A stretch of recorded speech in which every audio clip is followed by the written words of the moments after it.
L'autre jour, j'ai réalisé que cela fait 1 an et demi que je te parle de tatouage chaque semaine, mais pourtant tu ne connais rien des histoires ancrées sous ma peau. Il faut savoir que j'ai séparé mon corps en plusieurs parties. Mon bras gauche est pour les pièces ayant une signification très forte, quand mon bras droit, lui, traduit mon lâcher-prise pour des pièces moins sérieuses. Mon dos et mes cuisses seront quant à eux le restant des possibilités de ma liberté artistique. J'ai eu mon premier tatou à 21 ans, et comme beaucoup, il est très significatif. Promise, c'est mon amour de la musique, mais aussi du jeu vidéo. C'est mon morceau préféré composé par Akira Yamaoka pour le jeu Silent Hill 2, qui est une de mes œuvres favorites, tout art confondu. Mais ce tatouage est aussi la promesse que je me suis faite lorsque mon père est parti au ciel bien trop tôt dans ma vie.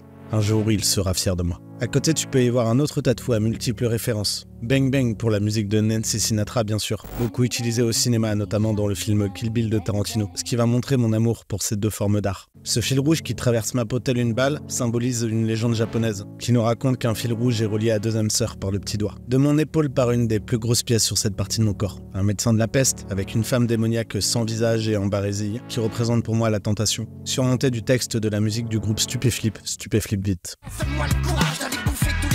Ce bras est entremêlé d'un fil barbelé montrant que chaque tatou est inscrit dans un ensemble plus grand. Comme ces cartes de tarot, pourtant uniques mais à la fois indissociables. La lune, veillant sur le fou qui est la représentation de ma personne, et des 2 choses les plus importantes selon moi en tant qu'être humain.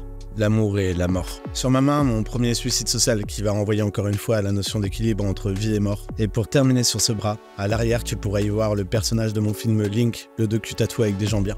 No One pour No One, car cette mascotte me permet dans l'œuvre d'illustrer chaque protagoniste dont je fais mention. Mon bras droit, comme j'aime bien l'appeler le bras des copains, est constitué de pièces beaucoup plus spontanées ou de flash. Archibald en est le parfait exemple. C'est un dessin réalisé par l'artiste Ralph Kost dont j'aime tout simplement l'univers artistique. Le prénom de mon père en indonésien, fait en toute illégalité dans mon ancien appartement par un artiste traditionnel. Un masque de Anya, un démon japonais qui symbolise la jalousie et la vengeance, mais qui protège de manière paradoxale son porteur. Une femme mi-cyborg, mi-démon réalisée sur mesure par le talentueux Diego Schuster.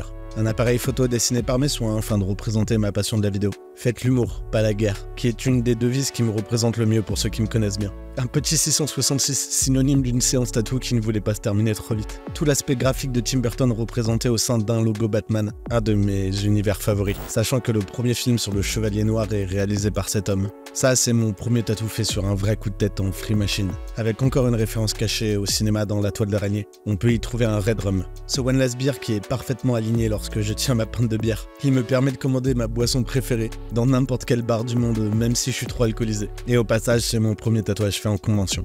Juste à côté se trouve mon pseudo, Verven, qui va alimenter les shooters de liqueur qui m'ont donné ce surnom. Ma première pièce au handpoke, réalisée au bord d'une rivière dans un village viking, qui est le symbole des insultes dans les bandes dessinées et qui va montrer mon instabilité quotidienne. À l'intérieur de cette forme abstraite, il y a mon tableau préféré, la grande vague de Kanagawa. Et encore une fois, 2 entités démoniaques mais protectrices, le Tiki et le Anya. Ma seconde main, ornée d'une tête de démon enflammée et gravée au handpoke. Et à l'arrière de ce bras, un souvenir d'un mot appris par un ami russe et piqué par une jeune tatoueuse à l'époque. Mosgayob, signifiant mindfucker et qui me correspond plutôt bien aussi. Mes côtes sont habillées d'un tatouage réparateur dont je t'ai déjà parlé dans cette vidéo. Mais voilà donc maintenant décoré d'un androïde s'oxygénant par son propre masque d'une fumée qu'on lui sait plus ou moins nocive. Petit fun fact, si tu observes la fumée rejetée, tu verras que cette dernière forme un monstre prêt à avaler le personnage. Et voici où se trouvent les cicatrices dans cette pièce. Dans mon cou, il y a une phrase en latin. Taedium vitae, littéralement dégoût de la vie. Pour les amoureux de poésie macabre, le Taedium vitae est le nom donné par les médecins sur l'instant T, la pulsion même d'un suicidé au moment où il décide de passer à l'acte. Je trouve ça très fort d'avoir réussi à mettre un mot sur quelque chose d'aussi puissant. De plus, le suicide est une thématique assez présente dans ma vie. Au milieu de ma gorge, on peut y voir une croix. Cette dernière symbolise une maladie que j'ai à ce niveau-là. Dans mon oreille, il y a une pièce réalisée en freehand sur mesure. Mélange du masque de Ghostface de la série Scream et d'un masque du groupe Slipknot.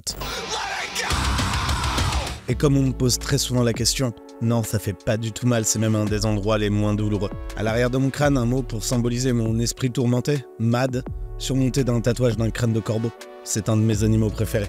Mon dos va disposer de plusieurs pièces, dont certaines que je considère comme des tatouages spirituels. C'est le cas de ce symbole homme indonésien, placé au centre de ma nuque, et toujours réalisé par le même artiste de manière illégale. Juste en dessous, on va retrouver un filtre à énergie, Chez moi, tout est concentré en haut du dos, et ce soleil entouré d'une lune plus imposante est là pour m'aider à garder le meilleur du flux qui me traverse. Un tatouage de corbeau qui prend son envol, il symbolise mon envie de liberté, mais le bout de ses plumes se désintègre, ce qui montre comment ce besoin peut parfois consumer mon quotidien. Bien sûr, la pièce la plus imposante est ce tatouage en trash polka. Véritable relique aujourd'hui car réalisé par un Ukrainien qui m'a tatoué une expression d'alcoolique russe. Zaïbis Pochla. Mais une vidéo complète va être dédiée à cette pièce et ça va arriver très vite sur la chaîne. Donc c'est le moment où je t'invite à t'abonner. N'hésite pas à mettre ton meilleur like, ton meilleur commentaire et partager mon travail s'il te plaît. Merci beaucoup au soutien, cela m'aide grandement. Tu peux rejoindre mes autres réseaux sociaux, à savoir TikTok et Instagram, car je te propose d'autres contenus là-bas. Sur mes jambes, tu peux trouver une dague Anya dont le visage est séparé en deux et qui va encore montrer la dualité du démon japonais. Juste ici, tu peux voir mes auto-tatous, réalisés avec le dermographe des copains ou bien mon outil de handpoke. Un peu d'ignorante et de lettrage simple pour de la spontanéité à l'état pur. La fameuse pièce réalisée par Spectralink et je t'invite à regarder cette vidéo pour comprendre comment on a composé ce tatouage en moins de 12 heures. Et enfin, un tatou mêlant réalisme et new school. Voici Richard, une des personnalités du jeu Hotline Miami, qui est un de mes titres préférés, que ce soit pour son gameplay jouissif ou sa direction artistique que je trouve remarquable. Et bien sûr, pour terminer mon face tattoo, il représente un calendrier lunaire et mon œil étant la pleine lune. Je pense que tu l'auras compris car j'en ai plusieurs tatoués et certaines sont cachées dans mes pièces et je te l'ai pas dit, mais la lune, c'est mon astre préféré. Il ne renferme pas de signification particulière, l'emplacement de ce tatouage en dit assez long pour moi. J'espère que cette mise à nu t'aura intéressé et surtout diverti. Je te souhaite un très bon dimanche. Ah et des bisous.